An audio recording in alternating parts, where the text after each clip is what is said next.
तो कल हमने ये जाना था कि चार अभाव के अंदर चारों अभाव की डेफिनेशन जान ली थी, परिभाषा जान ली थी। और प्रत्येक द्रव्य अपने अनंत गुणों के ऐश्वर्य से युक्त है, अनंत गुणों का संयोग है, अनादि अनंत कायम है। प्राग भाव जो है वो द्रव्य का मतलब ये छयों द्रव्य में। प्रध्वंसा भाव ये भविष्य की आगामी पर्याय के लिए जिस द्रव्य की यहाँ पर पर्याय है उसी द्रव्य की आगामी पर्याय के लिए उसका अभाव बताया। जो आज प्रेजेंट में है उसका भविष्य में अभाव है, प्रध्वंसा भाव है। पास्ट में अभाव है अगर उसी द्रव्य की उस पर्याय का, तो फिर क्या कहेंगे कि प्राग भाव। तीसरा जो है ना वो जो है हाँ अनन्य भाव, मतलब अन्य किसी और से, वो पुद्गल का पुद्गल के साथ है, पांचों द्रव्य के साथ नहीं है। और जो छठा है अत्यंता भाव, वो सारी सभी द्रव्यों में है और एक द्रव्य का दूसरे द्रव्य से त्रिकाल भाव, किसी मतलब किसी समय भी ये नहीं हो सकता कि उसका अभाव। तो ये चार जो है ना बेसिक है। अब इसको हमने समझना है कि प्राग भाव को समझेंगे डिटेल में कि इसका और इसका हमारे ऊपर क्या रिप्रिकॉशन होता है, इसका क्या लाभ होता है, इसका हमें क्या फायदा, हम क्यों जाने और इसका क्या महत्व है। तो प्राग भाव, ये प्राग अर्थात पूर्व, किसी भी द्रव्य की वर्तमान पर्याय का उसी द्रव्य की पूर्व पर्याय में अभाव। कोई द्रव्य की जो अपर्याय है, जो उसकी अवस्था इस समय है, वर्तमान में जो अवस्था आ रही है, उसी द्रव्य की पूर्व पर्याय में अभाव। उससे मतलब ये नहीं जो पीछे है ना उसके साथ नहीं है, मतलब ये जो अब वर्तमान की पर्याय आ रही है ना ये उसकी स्वतंत्र है, बिल्कुल उसका उसके पीछे से कुछ लेना देना नहीं है, लेना देना ये बिल्कुल न्यू आई है। लेकिन हम अपनी बुद्धि से हम पीछे से जुड़े रहते हैं। और ये प्रागत, जैसे आज मंगलवार है, सोमवार ले लो, आज आज मंगलवार है तो उसके पूर्व यानी कि सोमवार था। हाँ, मंगलवार का सोमवार में नहीं होना, इस मंगलवार की बात हो रही है। मंगलवार का सोमवार में नहीं होना, सोमवार में उसका अभाव है। ये बात समझ में आती है। उसकी नास्ति प्राग भाव है, उसकी जो नास्ति वहां पर नहीं है वो प्राग भाव है। जब यौवन अवस्था में हो तो बाल्यावस्था भूतकाल की अवस्था थी। तुम्हारी वर्तमान यौवन अवस्था का तुम्हारी ही अपनी बाल्यावस्था में अभाव है। मतलब तुम्हारी वर्तमान यौवन अवस्था का तुम्हारी ही अपनी बाल्यावस्था में अभाव है, इसे प्राग भाव कहते हैं। तुम्हारा बाल्यावस्था में अभाव है ऐसा नहीं कहा जा रहा कि इसका बाल्यावस्था का अभाव है, नहीं। ये जो यौवन अवस्था अब है, वर्तमान में है, उसका जो है उसका बाल्यावस्था में अभाव अभाव। अब इसमें ये नहीं अभाव ठानी करे, अभाव है ऐसा नहीं कहा जा रहा।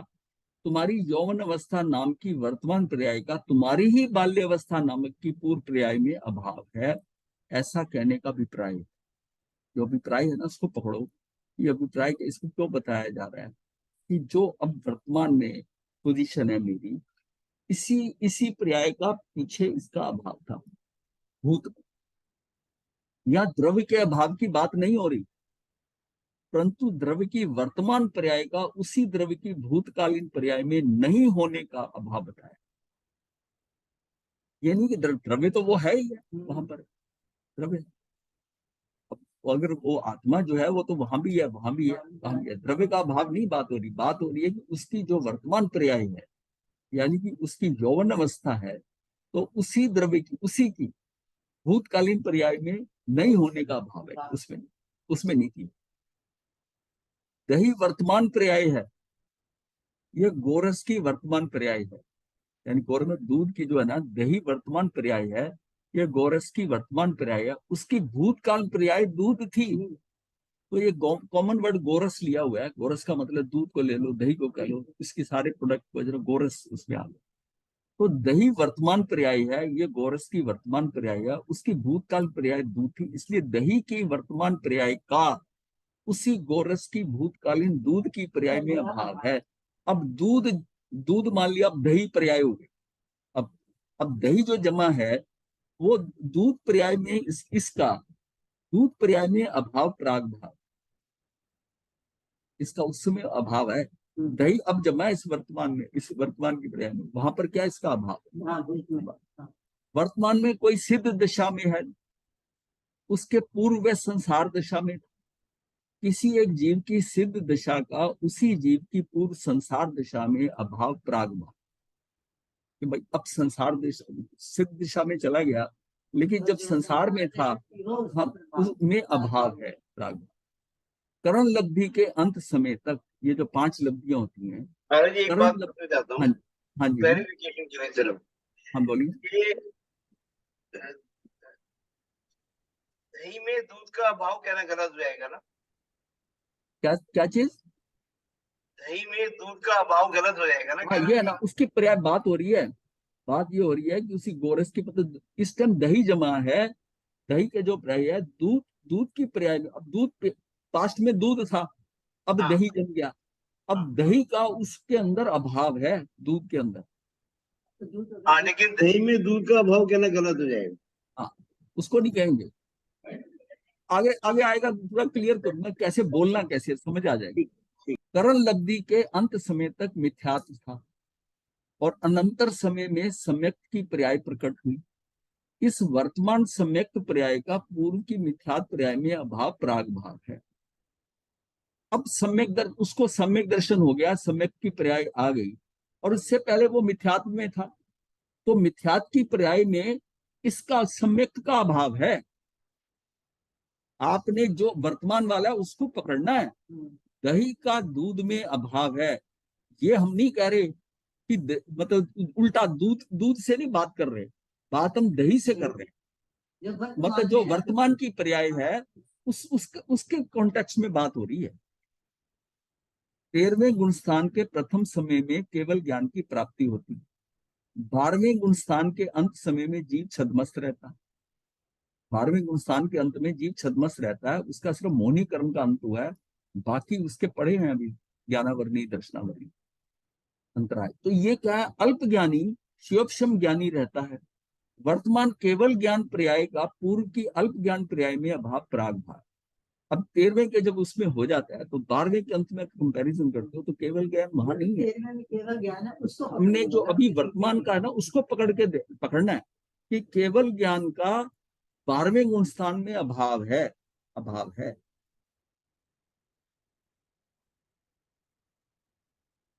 इसी तरह ही प्रध्वंसा भाव, इसी द्रव्य के वर्तमान पर्याय का उसी द्रव्य के भविष्यकालीन पर्याय में अभाव प्रध्वंसा भाव कहलाता है।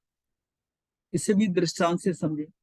आज मंगलवार है, आने वाला कल बुधवार होगा, तब मंगलवार नहीं रहेगा, तो वर्तमान के मंगलवार का भविष्यकालीन बुधवार में अभाव है, इसे प्रध्वंसा भाव कहते हैं। आज मंगलवार है, कल बुधवार होगा, उस बुधवार में इस मंगलवार का अभाव है, आगे लेना उसको पीछे लेना। तभी दोनों में फर्क है ना, प्राग भाग और प्रध्वंसा भाव। वो आगामी से ले रहे हैं, मतलब आपकी जो वर्तमान की पर्याय है ना ये स्वतंत्र है, इसका ना तो भविष्य से कोई लिंक है ना भूत से है। इस बात को पुष्ट किया जा रहा है कि आप क्यों अटके हो,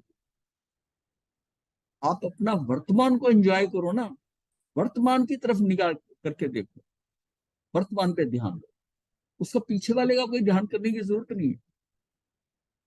सिस्टम में बिल्कुल इफेक्ट नहीं करता आपको कि आज जो आपकी स्थिति है पीछे क्या था, वो आज की स्थिति में बात होगी। गोरस के वर्तमान पर्याय दही है। अब हम दूध से दही की बात करी थी, अब यहां पर कर रहे हैं कि वर्तमान पर्याय दही है, उसकी हम छाछ बनाएंगे, तब दही नहीं रहेगा, तो वर्तमान की दही पर्याय का उसकी गोरस पर्याय की छाछ पर्याय में अभाव प्रध्वंसा भाव है। वही दूध है जो दूध से हमने दही बनाया, अब दही को हमने पकड़ा है, दही को लेकर हम इधर दूध की बात कर रहे हैं और इधर बनानी छाछ है, ये भविष्य में है छाछ, तो इसको भविष्य में बात कर रहे हैं। मतलब ये जो है ना इसका अभाव है, छाछ पर्याय में किसका अभाव है, दही का अभाव, दही का अभाव। वर्तमान में जवान हो, भविष्य में यौवन अवस्था नहीं रहेगी, वृद्ध अवस्था प्राप्त होगी, यहां जाने अभाव होगा नहीं, अभाव है का अभाव है। अभाव होगा ऐसा नहीं, ये मतलब जाने अभाव होगा नहीं, अभाव है उसको। अभी बात हम आज प्रेजेंट की कर रहे हैं, बात की उसमें नहीं जा रहे। कोई जीव वर्तमान में मनुष्य पर्याय में है और भविष्य में वह देव पर्याय में जाने वाला है। उस जीव की मनुष्य पर्याय का इसी की भविष्यकालीन देव पर्याय में अभाव है। जो उसने भविष्य में बनना है, अनागत काल में बनना है, लेकिन वर्तमान में उसका अभाव है, नास्ति है, उसे प्रध्वंसा भाव कहते हैं। महाराज जी, हाँ जी, हाँ जी, इस तरह तो जो हम सोचते रहते हैं, ऐसे कर लें वैसे कर लें, उसका तो कोई फर्क, वो तो सब व्यर्थ चला जाता है। व्यर्थ है। हम आप व्यर्थ तो में ही जी रहे हैं। हाँ, व्यर्थ में जी रहे हैं। आप अपने दही की बात करो ना, जो आपके सामने है दही है। आप अपने दही को देखो, कल का भरोसा नहीं है, छाछ आप बना भी पाओगे कि नहीं बनाओगे, अगली सांस आएगी कि नहीं आएगी। पर दही को तो पकड़ के रखो ना, जो हमारा वर्तमान में है। और यही क्या करो, ये पहले दूध था, पहले मेरे पास बहुत पैसा था, पहले मैं 4-4 समाई करती थी, मतलब वो क्यों वो बार बार भूत में जा रहा। इसने इसने मतलब कहा कि तुम उससे निकलो, कि मैं नहीं इतना। तो आगे जब इसका एक्सप्लेनेशन आगे आएगा तो आपको क्लियर होगा कि ये हम क्यों किस पर पचड़े में फंसे हुए हैं। टीचर इस बात का हम इतने कनेक्टेड हो रहे हैं कि हम निकल ही नहीं पा रहे। कल्पना का तो कोई स्थान ही नहीं है। हाँ, कोई स्थान नहीं है। अब ये अगर हम समझे ना, तो फिर हमें समझ आता है कि मुझे वर्तमान जीना है, जो मेरे सामने है ना वो ठीक है। बिल्कुल उसके मतलब इधर नहीं देखना, उधर नहीं देखना, सिर्फ वर्तमान को जीना, जो सहज में हो। सहज होना तभी है कि वर्तमान में जीना सहज होना है। अब भूत से अटके हुए हैं तो बात अलग है। और ज्यादातर हम जो है ना 90% भूत से अटके हुए हैं। भूत से अटके, इतना भूत में है, मैं ये था, मैं ये था, मैंने ऐसा किया, मैंने ऐसा किया। अब वो जो बोल रहे हो सारा, वो आप वर्तमान में बोल रहे हो। आप उस भूत के कारण अपना वर्तमान नष्ट कर रहे हो, एक एक समय करके नष्ट करते जा रहे हो। कोई जीव अभी छदमस्त है,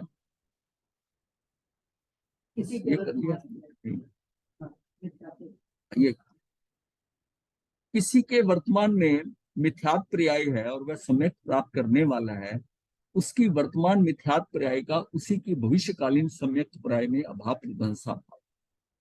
कोई जीव अभी छदमस्त है, अल्पज्ञ है, भविष्य में सर्वज्ञ होने वाला है, उस जीव की वर्तमान अल्पज्ञ अवस्था का अर्थात पर्याय का उसी जीव की भविष्यकालीन सर्वज्ञ अवस्था में अभाव है।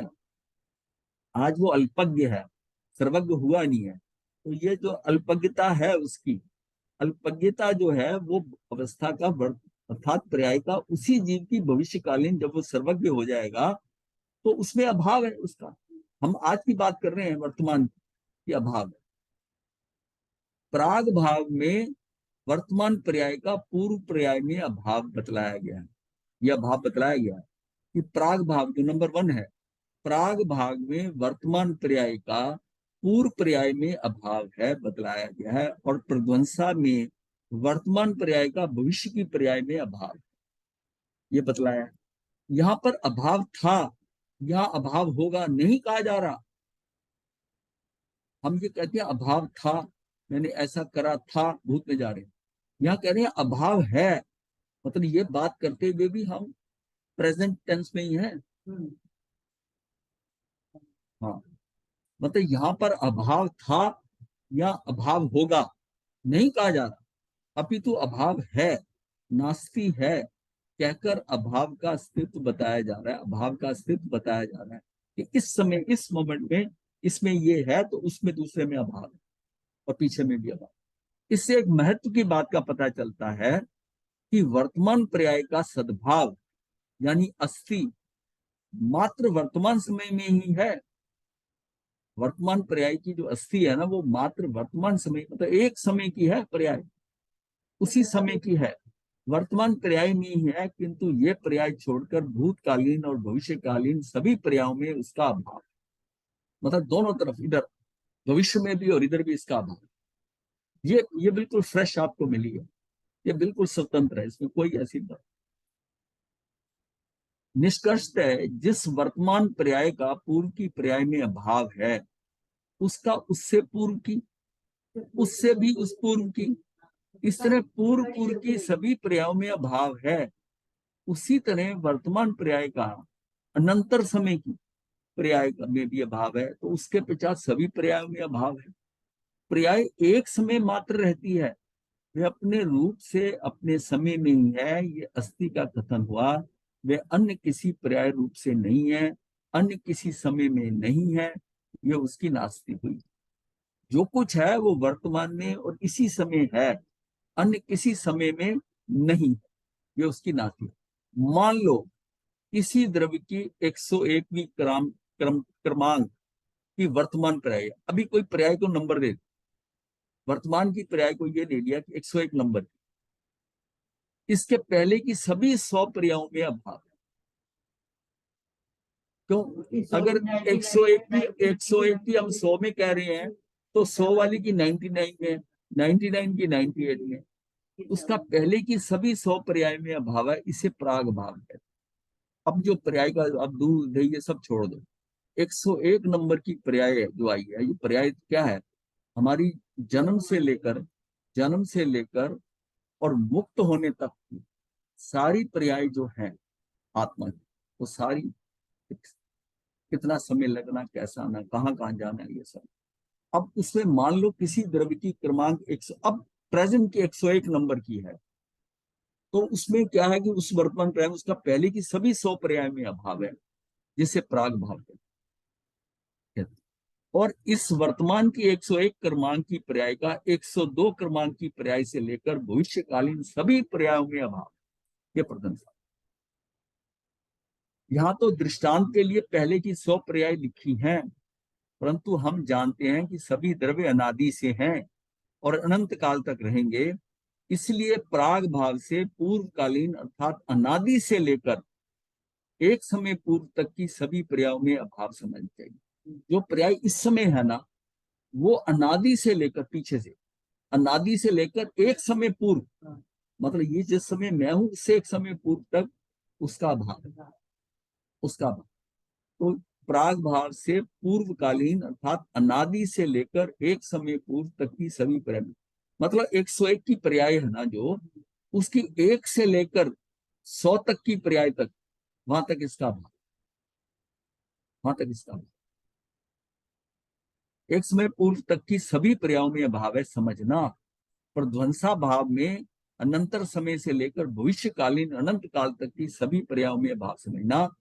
101 से लेकर 102, 103, 104 अनंत काल तक जब चलेगा, तो अनादि से अनंत की पर्याय के अंदर, और ये एक पर्याय एक एक समय की, तो इसकी संख्या कितनी हो जाएगी, गिनती नहीं कर सकते, गिनती नहीं कर सकते। ये दोनों अभाव केवल जीव और पुद्गल द्रव्यों की पर्याय तक सीमित नहीं है, परंतु क्षयों द्रव्यों की पर्याय में। प्रत्येक द्रव्य की वर्तमान समय की पर्याय सत्य है, विद्यमान है, उसकी सत्ता है, अस्ति है, सद्भाव है। प्रत्येक द्रव्य की जो वर्तमान की पर्याय है वही सत्य है, उसका अस्तित्व है, सत्य है, वो विद्यमान है, उसका सद्भाव है। वर्तमान का एक समय छोड़कर अनादि की सभी पर्याय तथा अनंतकालीन सभी पर्यायों में इसका भाव है, नास्तिक है। अब अनादि से वो जो हमने जाना है अभी, अनंत काल तक की पर्याय का भाव यानी कि नास्तिक। इस पर्याय जैसी दूसरी पर्याय हो सकती है, अब ये बात और भी है, इस पर्याय जैसी दूसरी पर्याय हो सकती है, परंतु वही पर्याय नहीं होगी, सिमिलर आ गई, पर वो यही नहीं है, यही नहीं। हाँ, सिमिलर होती है, वही बात है। इसलिए क्योंकि जो इस वर्तमान समय में जो हो रही है, इस पर्याय की जैसी दूसरी पर्याय हो सकती है, परंतु वही पर्याय नहीं होगी, वही पर्याय नहीं होगी, क्योंकि जो इस वर्तमान समय में उत्पन्न हुई है, वो उसका भूतकाल में अस्तित्व कैसे रहेगा जो वर्तमान में हुई, और जो वर्तमान समय पश्चात रहेगी ही नहीं, जिसका व्यय होगा, वह पर्याय भविष्य में कैसे रहेगी। यहाँ अस्ति और नास्ति, सद्भाव और अभाव एक वर्तमान पर्याय पर ही घटित कर रहे हैं।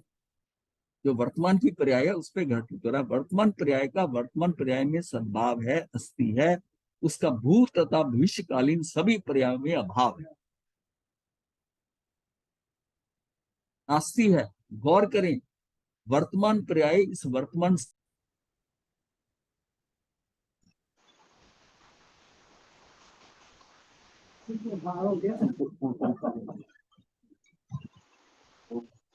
उन्होंने कहा अभाव कर रहे हो हमारा, लो देखो अभाव क्या होता है।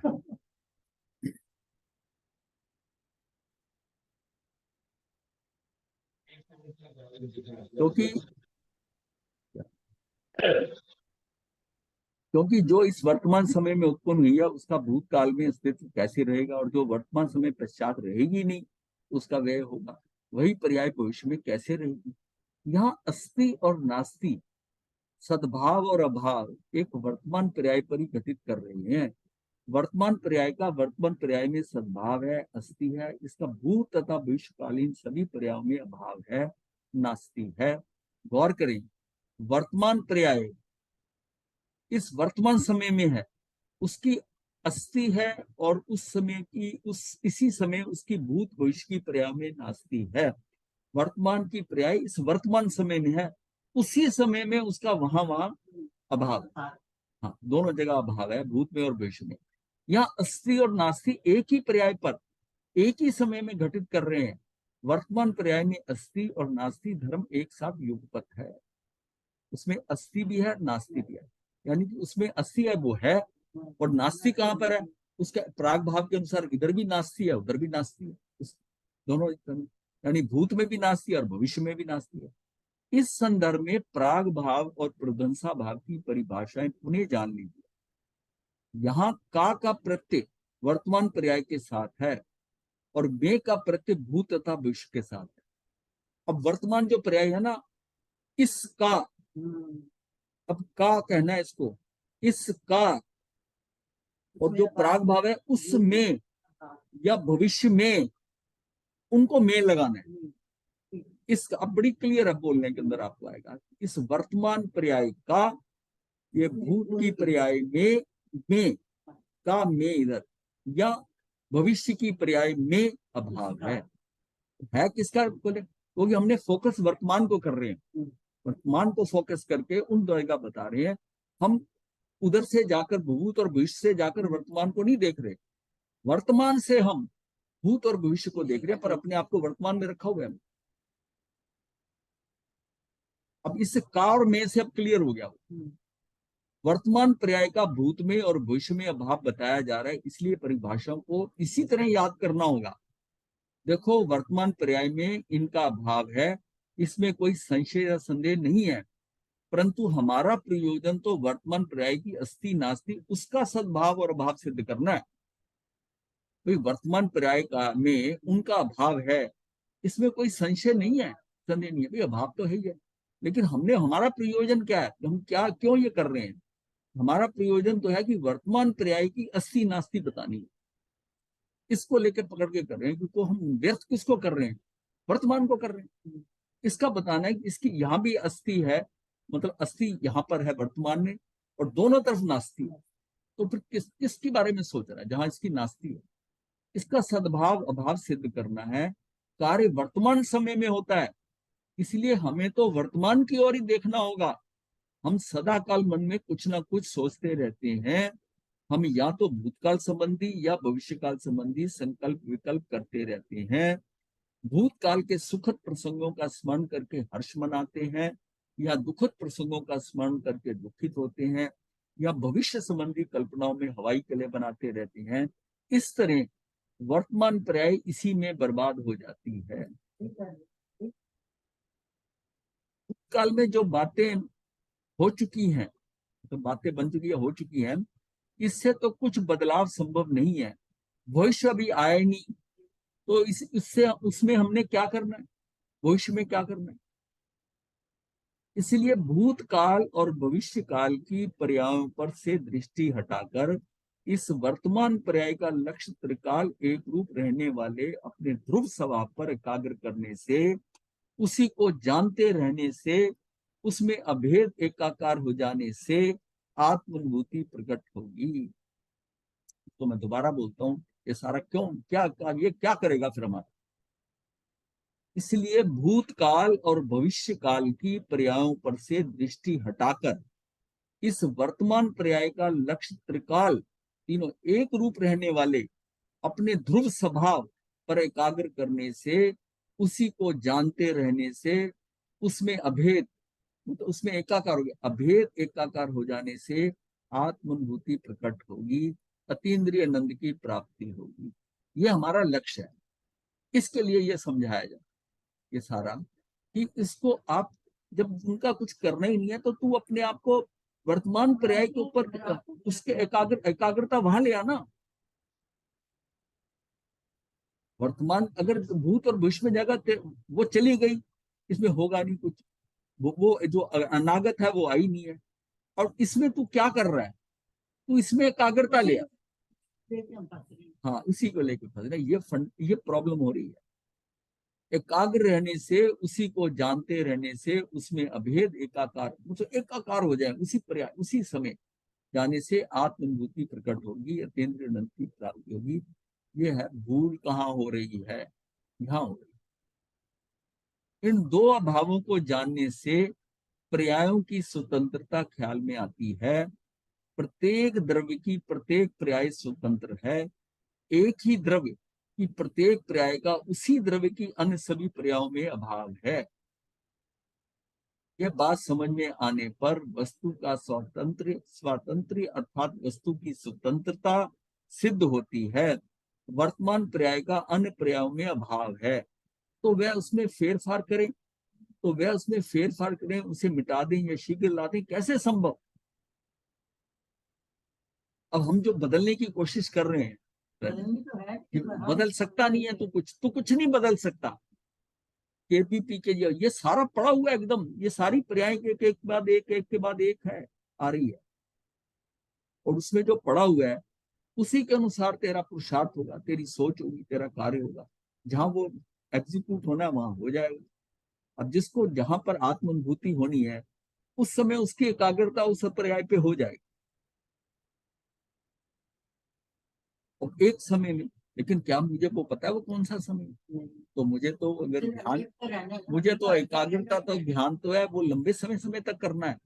पता नहीं कौन सी पर्याय ऐसी आएगी जो अज्ञान की पर्याय मेरे सन्मुख आकर ज्ञान की पर्याय में कन्वर्ट हो जाएगी, क्योंकि वो आत्मा के सन्मुख हो जाएगी और वो में एकाग्रता आ जाएगी।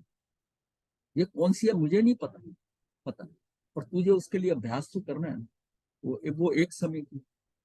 अब जो आप इतना जीवन में हम सोचते हैं मैं ये कर दूंगा, मैं ये बदलाव कर दूंगा, कैसे करेंगे। स्थितियां बदल रही हैं, पर्याय बदल रही हैं, चीजें बदल रही हैं, कहाँ बदलाव करें, किसमें करें।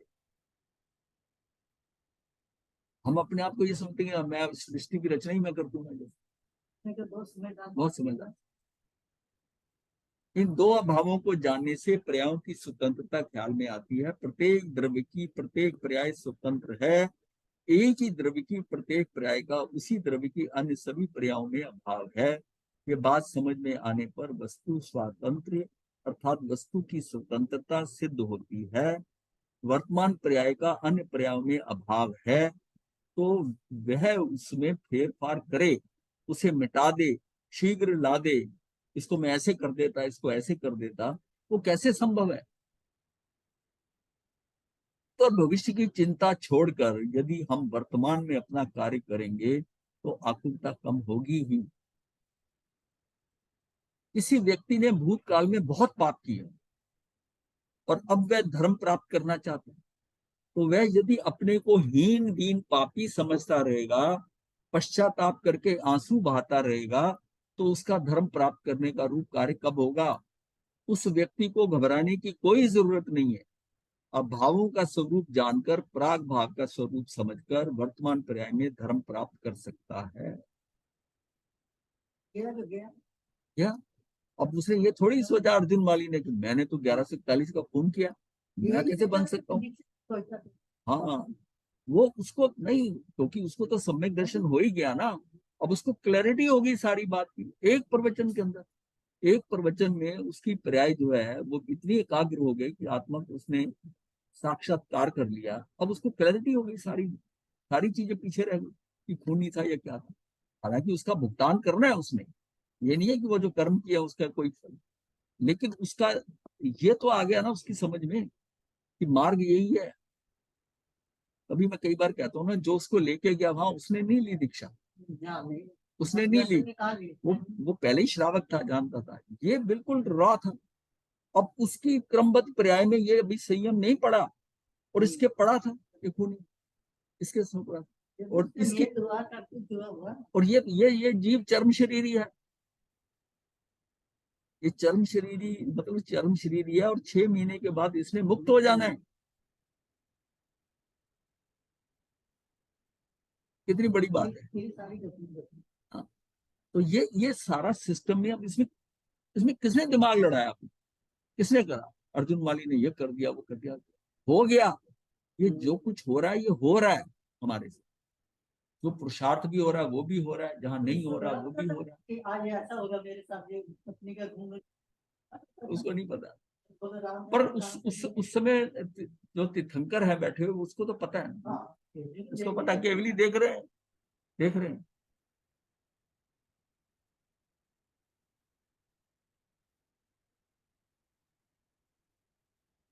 तो सबसे बड़ी बात है कि अब ये अभावों का स्वरूप जानकर, प्राग भाव का स्वरूप समझकर वर्तमान पर्याय में धर्म प्राप्त कर सकता है, सम्यक दृष्टि की प्राप्ति कर सकता है। वर्तमान में मिथ्यात्व है, इसलिए भी निराश होने की आवश्यकता नहीं है, क्योंकि इस वर्तमान की मिथ्यात्व पर्याय का भविष्य की पर्याय में अभाव है। ये भविष्य की ये आगे मिथ्यात्व चलेगा थोड़ी, सम्यक दर्शन हो गया तो खत्म हो गया, तो ये प्रध्वंसा भाव है। ये मिथ्यात्व भी एक समय का है, एक एक समय करके अनादि से चला आ रहा है। मिथ्यात्व भी एक समय का है, वो एक एक समय करके चलता आ रहा है, और किसी एक समय के अंदर आकर ये मिथ्यात्व निकल जाना है और सम्यक दर्शन हो जाना है। वो पर्याय कहाँ पड़ी है वो आपको नहीं पता, अगर होना होगा तो वो पड़ी होगी। इसलिए जरूरी नहीं कि अनंत काल तक रहेगा। कारण कार्य व्यवस्था में कार्य कब होगा, इस बात का इससे पता चलता है। अभी इसी समय कार्य करना है, भविष्य पर नहीं टालना, और भविष्य के वादे भी मत करना। जो जीव भविष्य में कार्य करूंगा कहता है, उसका भविष्य हमेशा भविष्य में ही रहता है, कभी वर्तमान नहीं आता। ये कार्य मैं आज नहीं कल करूंगा कहने वाला कल कभी उदय में नहीं आता, देयर एंड डन उसका होता है। अभी तो मुझे बच्चों को बड़ा करना है, अभी तो व्यापार धंधा जमाना है, अभी तो संसार का आनंद ले लूं, बुढ़ापे में धर्म ध्यान कर लूंगा, अभी तो समाज का कार्य कर लूं, अभी मैं अन्य लोगों को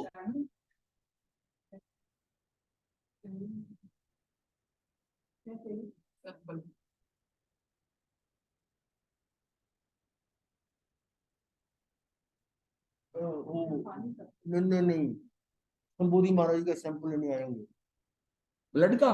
एक नंबर पे हाँ भेजो, पीछे नहीं, मंदिर के पीछे बोल दो। एक नंबर उसको क्या पता, नए आदमी को इसके पीछे एक नंबर के घर है, मंदिर के पीछे पहले उसको ले जाओ, उस बिल्डिंग में।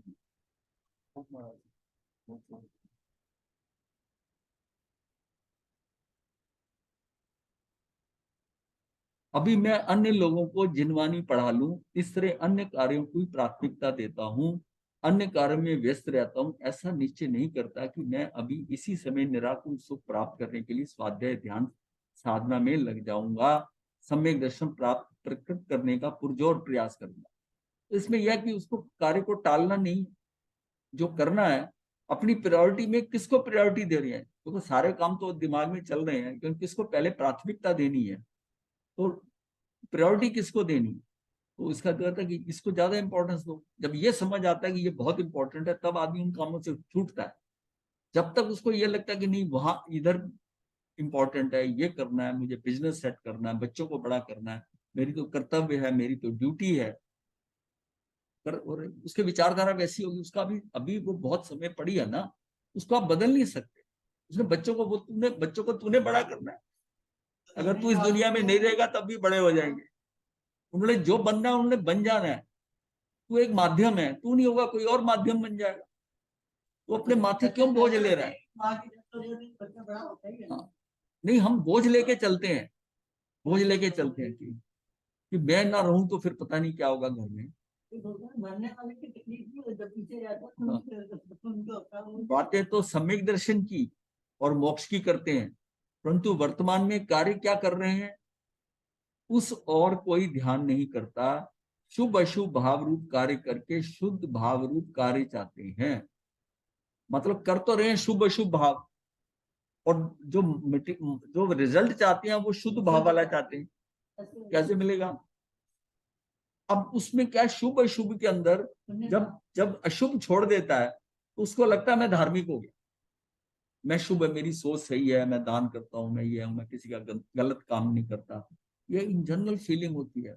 किसी समय अपनी भी फीलिंग यही थी कि हम कोई गलत करते नहीं, कुछ नहीं करते, किसी का बुरा नहीं करते, जितना हो सकता है हेल्प कर देते हैं, तो और क्या धर्म।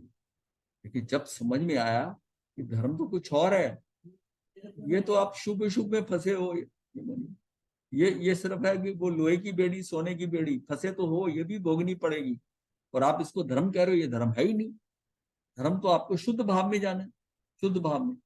पर्याय में से पर्याय आती नहीं है, पर्याय विशेष है, वह सामान्य में से आती है। गहने का आकार बनता है तो सोने का परिवर्तन होता है ना। वो पर्याय जो बदलती है वो सामान्य का मतलब है कि जिसका कभी परिवर्तन नहीं होता, सामान्य और विशेष। तो ये परिवर्तन किस में आएगा? सामान्य में आता है। सामान्य क्या? आपका सोना, सामान्य आपकी आत्मा, और ये जो शरीर है हमारा या गहने का आकार है, ये उसका विशेष है। इसमें ये है, थोड़े दिनों बाद और हो जाएगा, फिर कुछ और हो जाएगा, लेकिन ये तो वही रहेगा ना सामान्य में। पर्याय विशेष है और सामान्य में से आती है। सामान्य और विशेष का अविनाभाव भाव है, दोनों इकट्ठे होंगे। सामान्य को विशेष से नहीं अलग कर सकते, आभूषण में से सोना नहीं अलग कर सकते। आभूषण उसका आकार है और जो सोना है वो सामान्य है। तो सामान्य विशेष के अंदर विशेष जो है, इसी तरह हम ज्ञान और दर्शन को कह देते हैं, उसमें भी आ जाता है। सामान्य जो है दर्शन है और ज्ञान जो है वो विशेष है। विशेष बदलते रहते हैं, ज्ञान भी आगे अपडेट होता है, बदलता रहता है। सामान्य सदाकाल एक सा रहता है। सामान्य तो त्रिकाल है, एक रूप है, अभेद है, नित्य द्रव्य स्वभाव है, जो शुद्ध है वो सामान्य है, उसमें कोई परिवर्तन नहीं होना। जो परिवर्तन हम कर रहे हैं या हो रहा है वो विशेष में हो रहा है, आत्मा में थोड़ी कुछ परिवर्तन हो रहा है। और प्रति समय जो परिवर्तन हो रहा है वो शरीर पे हो रहा है, ये हमारा विशेष है। ये भी कह देते हैं, मतलब जो द्रव्य पदार्थ होता है वो हाँ सामान्य विशेषात्मक होता है, या हम ये बोल रहे द्रव्य पर्यायात्मक। द्रव्य उसमें जो है सामान्य की तरह फिक्स है और पर्याय उसकी अवस्था है, तो दोनों बातें बराबर हैं। कई जगह द्रव्य पर्यायात्मक लिखा होता है, कहीं जगह पर सामान्य विशेषात्मक होता है पदार्थ जो है, और इन दोनों को अलग नहीं किया जा सकता।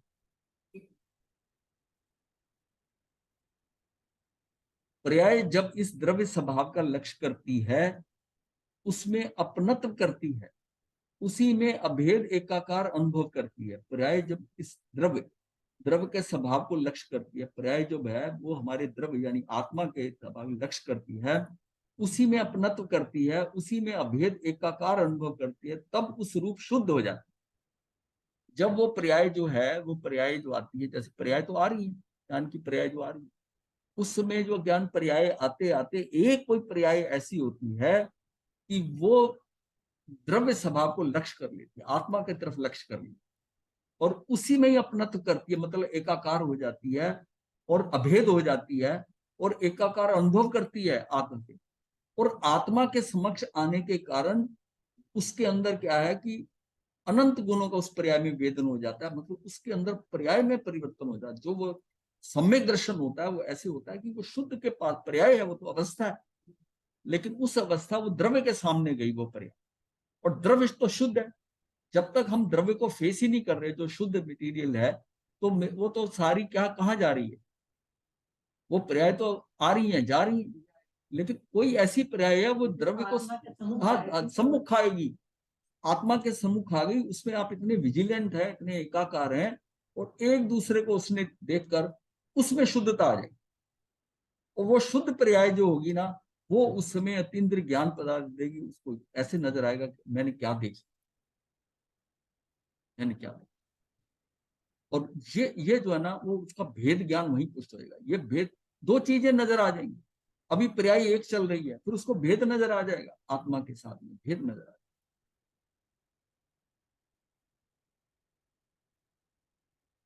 इसके लिए पुरुषार्थ की जरूरत है बहुत। पर्याय में अनंत गुणों का वेदन अर्थात अतीन्द्रिय आनंद की प्राप्ति होती है, स्वभाव पर्याय प्रकट होती है। होगा तो तब जो केबीपी में पड़ा हुआ, लेकिन पुरुषार्थ आपको करना ही करना। ये सोचकर कि जब होना होगा हो जाएगा, वो बात नहीं चलेगी, वो बात नहीं चलेगी। आपको पुरुषार्थ करना है, और पुरुषार्थ करना क्या, पुरुषार्थ होगा। उसके लिए जो पुरुषार्थ होगा वो ऑटोमेटिकली होगा। स्वभाव पर्याय प्रकट होती है। प्रश्न है, यदि हम प्राग भाव और प्रध्वंसा भाव को नहीं मानेंगे तो क्या बिगाड़ होगा, क्या हो जाएगा, कौन सा दोष आएगा? प्राग भाव नहीं मानेंगे तो कार्य अनादि का ठहरेगा। हमने जाना था कि पर्याय यानी कि कार्य प्रत्येक समय में नया नया उत्पन्न होता है। हर समय का कार्य हमने जाना था नया नया उत्पन्न होता है। फिर कैसा होगा कि जो इस समय उत्पन्न हो रहा है उससे एक समय पहले भी उत्पन्न वैसे ही हो रहा था, उससे एक समय पहले। इसका मतलब कार्य अनादि से चलता है। ये उल्टा हो जाएगा ना फिर, अगर हम प्राग भाव को नहीं मानेंगे तो फिर ये तो एक हाँ चलता है। तो पूर्व पर्याय का व्यय हो जाता है। इस समय का कार्य भूतकाल में नहीं है, वर्तमान पर्याय का भूतकाल की पर्याय में अभाव है। यदि इस अभाव को नहीं मानेंगे और वर्तमान पर्याय का उसके पहले वाली पर्याय में भी सद्भाव मानना पड़ेगा, फिर उससे पीछे वाली पर्याय में भी सद्भाव मानेंगे और कार्य अनादि का हो जाएगा। जो हम कह रहे हैं बिल्कुल उल्टा हो जाएगा। जब हम कह रहे हैं कि वर्तमान की पर्याय ये बिल्कुल स्वतंत्र है, इसका उससे कुछ लेना देना नहीं, और अगर प्राग भाव को नहीं मानते तो ये जो पर्याय है ये पीछे से चलती आ रही, अनादि से चलती आ रही, ये हो जाए।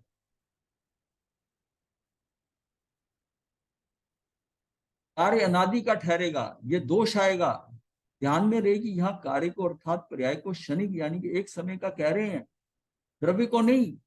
द्रव्य को क्षणिक मानोगे तो सर्वथा क्षणिकवाद की मिथ्या मान्यता हो जाएगी, बौद्ध वाली। द्रव्य को क्षणिक नहीं मान रहे, पर्याय को क्षणिक मान रहे। यदि प्रध्वंसा भाव को नहीं मानेंगे, अब नेक्स्ट नंबर 2 को नहीं मानेंगे, तो कार्य अनंत काल रहने का प्रसंग उपस्थित हो। वर्तमान पर्याय का भविष्य की पर्याय में अभाव नहीं मानोगे तो यह पर्याय आगामी काल में भी चलती रहेगी, अर्थात वर्तमान का कार्य अनंत काल तक चलता रहेगा। कोई रोगी हो तो उसकी रोगी यानी रुग्ण अवस्था में है, उसकी रुग्ण अवस्था में भविष्य में भी बनी रहेगी। तो रोगी है, अगली पर्याय फिर रोगी है, रोगी है, रोगी है, रोगी चलता है। जो मिथ्यात्व है उसका मिथ्यात्व की पर्याय भविष्य में भी बनी रहेगी। जो दुखी है वो दुखी रहेगा। बच्चे कभी बड़े नहीं होंगे, बूढ़े कभी मरेंगे नहीं, गरीब सदा गरीब ही रहेगा, धनवान नहीं बनेगा। तो परिवर्तन प्रति समय हो रहा है, प्रति समय हो रहा है। प्रश्न उठता है, तो फिर इतना पढ़ने से क्या फायदा यदि ये ज्ञान की पर्याय भविष्य में नहीं रहेगी, इस ज्ञान का भी लोप हो जाएगा, तो पढ़ी क्यों? मान लिया जो ज्ञान की पर्याय है, हमने कुछ सीखा, ये पर्याय गई, अब प्रश्न तो किया है उस हिसाब से, अगली बार फिर पढ़ें क्यों? अगर ये पर्याय खत्म हो जानी है तो फिर क्यों पढ़े? प्रति समय की ज्ञान की पर्याय उतना जानने रूप कार्य नया नया कर रही है। सर्वज्ञ को भी प्रति समय नया नया केवल ज्ञान उत्पन्न होता रहता है। पहले जाना हुआ याद आया ऐसा नहीं है। केवल ज्ञान भी प्रत्येक समय का व्यय होकर नया केवल ज्ञान उत्पन्न होता है, परंतु कभी अल्प ज्ञान नहीं होता, अनंत काल तक वैसा का वैसा होता रहता है। इसलिए उसको ध्रुव भी कहेंगे, सिद्ध दिशा को भी ध्रुव कहेंगे। जहां जो अपेक्षा है उसे समझना होगा। मतलब वो जो चीज है वो ये समझिए कि प्रति समय नया हो रहा है। जो प्रति समय नया आ रहा है उसका मतलब ये नहीं कि वही वाला नया आ रहा है, वो सारे का सारा नया हो रहा है। केवल ज्ञान में अगर प्रति समय हो रहा है, या हमारे ज्ञान में हम कह रहे हैं कि हमने ये याद करा और वो पर्याय खत्म होगी तो ये लोप हो जाएगा, ऐसा नहीं है। ऐसा नहीं, ज्ञान की पर्याय वो आई, दूसरी जो ज्ञान की पर्याय आएगी उसमें मान लिया उस दौरान में कुछ सीखा है तो वो पीछे से लेकर सारा लेकर और अपडेट होके आई, वो ज्ञान की पर्याय। प्रध्वंसा भाव का यही सूत्र जो है उपरोक्त प्रश्नानुसार अन्य स्थान पर क्यों नहीं लगाते हो, केवल शास्त्र ज्ञान पर ही क्यों लगाते हो? ये कह दिया ना कि भविष्य में तो ये फिर क्यों हम करें ऐसा। पर्यायों की क्षणिकता का सच्चा भान हो गया हो तो वर्तमान पर्याय को त्रिकालिक ध्रुव अपने सामान्य पर नौछावर कर दो। जो अगर ये पर्यायों की क्षणिकता का सच्चा भान हो गया हो, आपको प्राग भाव प्रध्वंसा भाव समझ आ गया है, पर्यायों की क्षणिकता का कि प्रति समय की पर्याय है, तो वर्तमान पर्याय को त्रिकालिक ध्रुव अपने सामान्य पर, अपना सामान्य मतलब अपनी आत्मा पर, सामान्य जो द्रव्य है, अपने सामान्य पर नौछावर कर दो, ये पर्याय मिटेगी, तब आगामी पर्याय वर्तमान रूप हो जाएगी। जब वो केवल ज्ञान में भी है कि वो केवल ज्ञान खत्म थोड़ी हो जाता है ना, वो आगामी पर्याय वर्तमान रूप हो जाएगी, जो अब है वो वैसी हो जाएगी, वैसी की वैसी होगी। तो तभी है ना कि 48 मिनट लगातार आप रहते हो तो केवल ज्ञान होता है। मतलब अगर 48 मिनट से कम है, अब उसके बाद कंटिन्यूटी हो जाएगी। तो जो है कि ये जो केवल ज्ञान अगर हो गया तो इसका मतलब नहीं कि उसका केवल ज्ञान आके चला जाएगा, ऐसा नहीं है। जो मतलब उसकी आगामी पर्याय वर्तमान रूप हो जाएगी, उसको भी इसी कार्य में जुटा दो, देखो फिर अपूर्व अतीन्द्रिय आनंद की प्राप्ति होगी।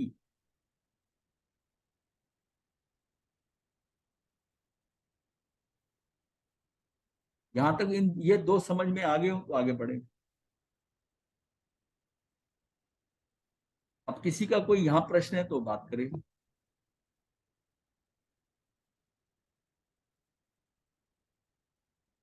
सुषमा जी समझ में आ गया? महाराज जी, महाराज जी समझ में आया कि सत्ता अपनी दृष्टि जो है वो सत्ता स्वरूप पे ही रखनी है, और हाँ, इधर उधर भी, क्योंकि एक समय की पर्याय है, हाँ। तो उसी में दृष्टि रखनी है, और इधर उधर झांकने की कोई जरूरत ही नहीं है। क्योंकि एक समय तो आपकी पकड़ में नहीं आता, आपको तो ज्यादा समय तक का उसमें एकाग्रता करनी पड़ेगी। उसमें कोई एक समय ऐसा होगा जिसमें कार्य हो जाए। हाँ जी, जे हमें मालूम नहीं है कि कौन सी पर्याय में कार्य होगा, इसलिए कार्य होगा। सजग रहना जरूरी है। हाँ, हाँ, तो उसको सजग रहना सतत। जरूरी है, और सहज रहना इसलिए जरूरी है क्योंकि हमने कार्य इसी में ही रहना है, और कहीं ऐसी जाना नहीं है, और पट कहीं में नहीं। कहीं जाना ही नहीं है। और सहज रहना, सहज और सजग जो मुझे बहुत अच्छे लगते थे ना, अब समझ आए हैं कि सहज रहना, और इससे ना इतनी बात से ही ना सारी सरलता आ जाती है कि सारा थकावट उतर जाती है। मतलब अपने को ये समझना है कि अगर प्राक भाव और प्रध्वंसा भाव है, इसके कारण इनमें कुछ है नहीं है। मेरा मेरा तो वर्तमान, मैं इनके चक्कर में क्यों फंसा हूं? एक आया नहीं है, एक चला गया है, उसका कोई लिंक नहीं है, बट मैं उसमें इन्वॉल्व हूँ।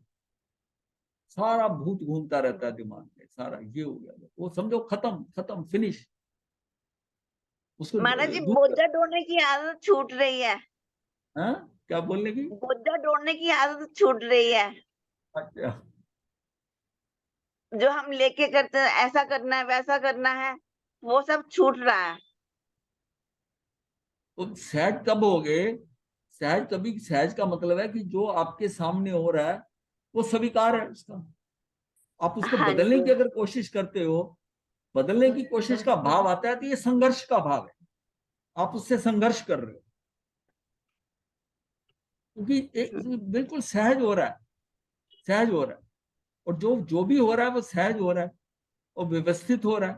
तो आप क्यों सब कुछ पलटने की कोशिश कर रहे हो? इसको ऐसा कर दूंगा, ऐसा नहीं, तुमने ऐसा करना था, वहां जाना था, ये करना था, ऐसा करते तो अच्छा हो जाता। वो सारा क्या है?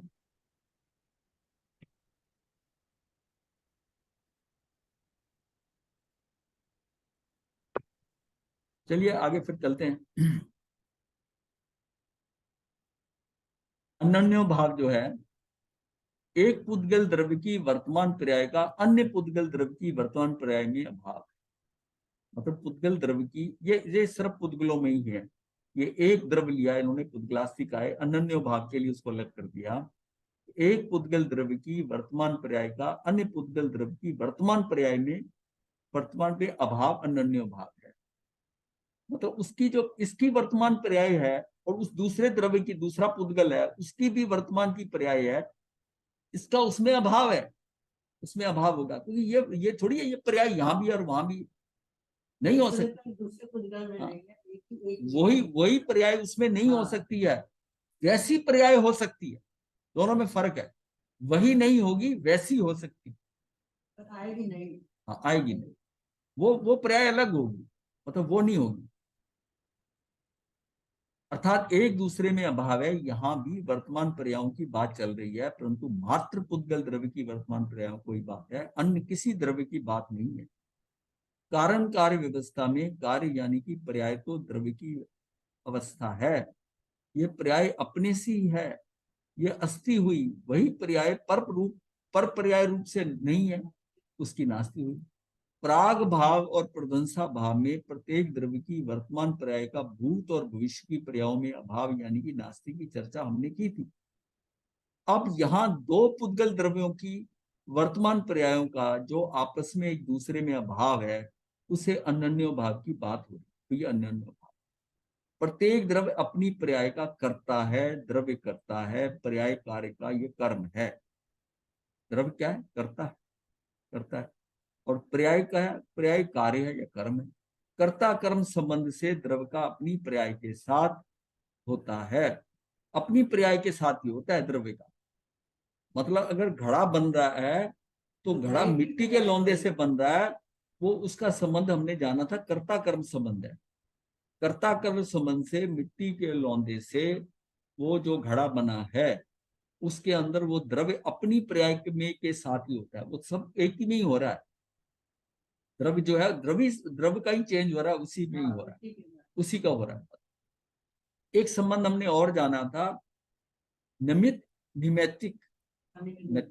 निमित्त है कुम्हार, और बाकी निमित्तिक संबंध क्या उसके लिए? वो घड़ा है, घड़ा है। निमित्त नैमित्तिक संबंध भी है, घड़ा तो कुम्हार ने बनाया, लेकिन परिवर्तित तो मिट्टी हुई है, तो मिट्टी को कर्ता मानेंगे हम, क्योंकि परिवर्तन उसका हुआ, उपादान उसका था, योग्यता मिट्टी की थी। ये तो एक बाहर का व्यक्ति इसमें आके, ये तो सहायक था, ये तो निमित्त था। मिट्टी का है। उपादान मिट्टी का है, और जो कर्म जो एक्चुअल प्रोडक्ट बना वो भी मिट्टी का ही बना। तो इसका मतलब है कि उपादान वो है, कर्म ये है, उपादान कर्म है, या कर्ता कर्म कर दो। उपादेय, उपादान उपादेय भी कहते हैं, मतलब कितनी चीजें, घड़ा जो बन गया है ना वो उपादेय भी कह सकते हैं, कर्म भी कह सकते हैं। हाँ, हाँ।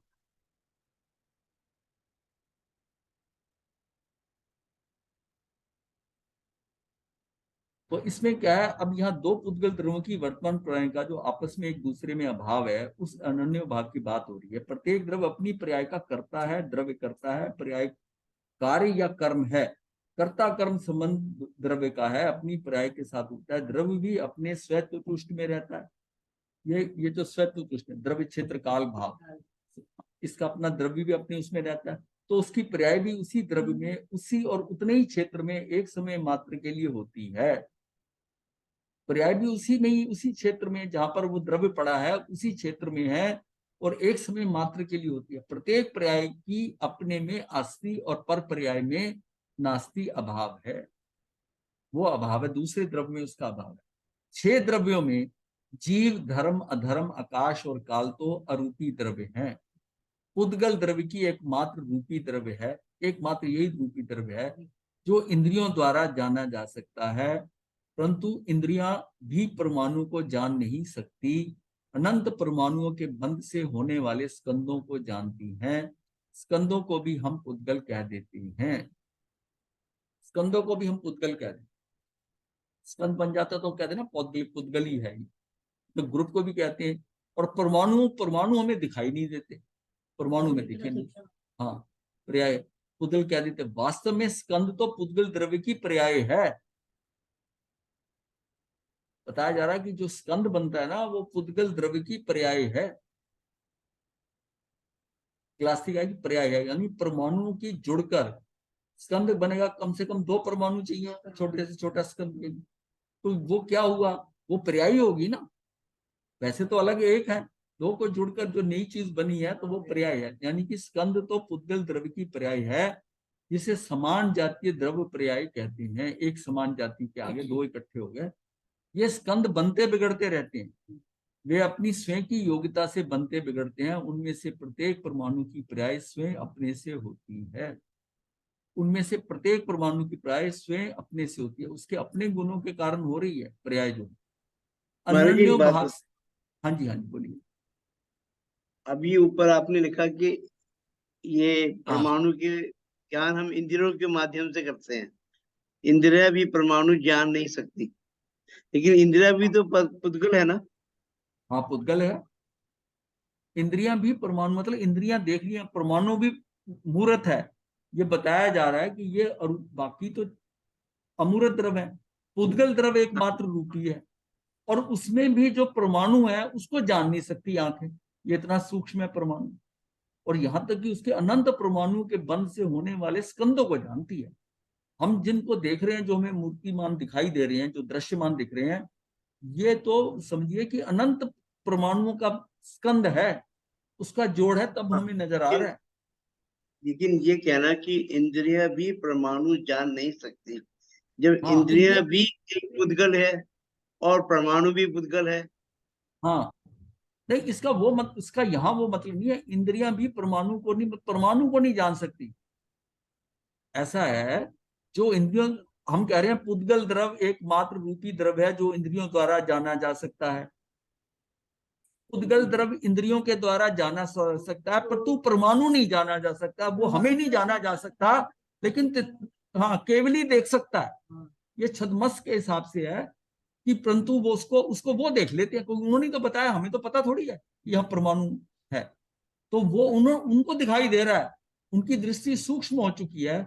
हमारी जो दृष्टि है उसमें हमको वो रूपी है, लेकिन रूपी होते हुए भी परमाणु को हम नहीं देख सकते। हमारी दृष्टि से आपका मतलब पुद्गल दृष्टि से या आत्मा दृष्टि से? आत्म दृष्टि से तो जैसे केवली देख रहे हैं ना आप, तो आत्मा से कैसे देखेंगे इसे? आत्मा तो ज्ञान आत्मा जो करती है, आंखें जो जो भी चीज आंखें देख रही है मूर्तिमान को, वो देख तो अंदर आत्मा ही रही है। देखने वाला कौन है? ये जड़ जो आंख है ना, ये पौद्गलिक, ये तो ये तो पोस्टमैन है, माध्यम है। ये ये तो माध्यम है। माध्यम। जो जाना जा रहा है वो तो चेतना के द्वारा आत्मा के अनुसार जाना। जब इंफॉर्मेशन वहां जाती है तब तब वो बताता है ना, अच्छा ये वो गे है। मैंने बताया था ना कि गे जो है, गे को देखकर जो हमारी ज्ञान की पर्याय वो ज्ञानाकार हो जाती है, मतलब उसका ज्ञान बदलता है। गे ज्ञानाकार नहीं होता, ज्ञान ज्ञाकार होता है। ज्ञान का वो गे जो बनता है उसको मैं देख लेता हूँ। जो बाहर से इंफॉर्मेशन आई, रॉ मटेरियल में अपने ही देख रहा हूँ आत्मा में, वो आकर अंदर उसमें जो करती है ना, क्रिएशन करती है, उसको मैं देख लेता हूँ। वो अब ये बात है कि इंफॉर्मेशन पौद्गलिक ही है, आत्मा जो है पौद्गलिक को कैसे देख रही है, कि उसकी जो ज्ञान है उसकी ज्ञान में वो झलकता है तो वो देखिए। सुगंध आई, दुर्गंध आई, ये आई, क्योंकि वो इंफॉर्मेशन पड़ी कहाँ रह सकती है, स्टोरेज कहाँ है? ये तो इंद्रियां तो मोमेंटली है, अगले समय वो कुछ और देख रही है, उसके ऊपर तो कुछ पड़ा नहीं रहता। जो चीज आप देख रहे हो ये तो मोमेंट टू मोमेंट है। अभी ये स्वाद है, अभी खट्टा है, मीठा है, नमकीन है, उस पर पड़ा नहीं हुआ, पर अंदर जो जा रहा है उसका इंफॉर्मेशन, उसकी तो लाइब्रेरी है ना अंदर। आज जो खीर खा रहे हैं ये वैसी स्वाद नहीं बनी जो 2 महीने पहले खाई थी। वो टेस्ट उस टेस्ट से मैच कर रहे हो आप। वो टेस्ट जबान पे पड़ा है क्या? हाँ वहां है, वहां है, वहां इंफॉर्मेशन है कंपैरिजन करनी। आपको हुआ क्लियर कि नहीं? नहीं महाराज जी, है थोड़ा सा मनन करना पड़ेगा। मैं समझ गया आपका बेसिक अंडरलाइन प्रिंसिपल, तो मैं समझ गया, लेकिन हाँ अब उसको थोड़ा सा एनालाइज करना पड़ेगा, वो थोड़ा हाँ टाइम लग सकता है। हाँ, पर मतलब मैं ये करूंगा अलग परमाणु में बैठ के, छत अलग छत में बैठ मतलब के इसमें, करूंगा। हाँ, परंतु इंद्रियां भी परमाणु को जान नहीं सकती। तो इसमें छद्मस के पॉइंट ऑफ व्यू से लिखा है थोड़ा इसमें हम ऐड कर देंगे कि छद्मस के अनुसार, ताकि और किसी को कंफ्यूजन नहीं में हो। आत्मा का क्लैरिटी और पुद्गल के शरीर के माध्यम से जो भाव होते हैं आत्मा में, और उससे जो स्थिति बनती है, वो सब थोड़ा समझना पड़ेगा मुझे। मारे देखो ऐसा है, समझ इसमें गया। एक पॉइंट बताता हूं।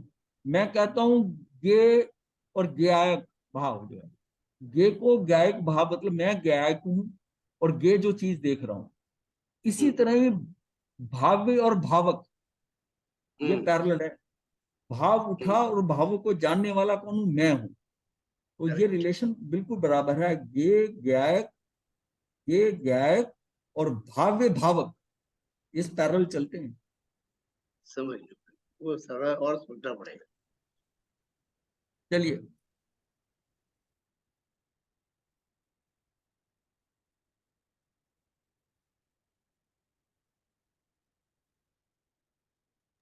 किसी का कोई उपवास, कोई कुछ, कोई प्रत्याख्यान। गुरुदेव व्रत पद चकवा दीजिए।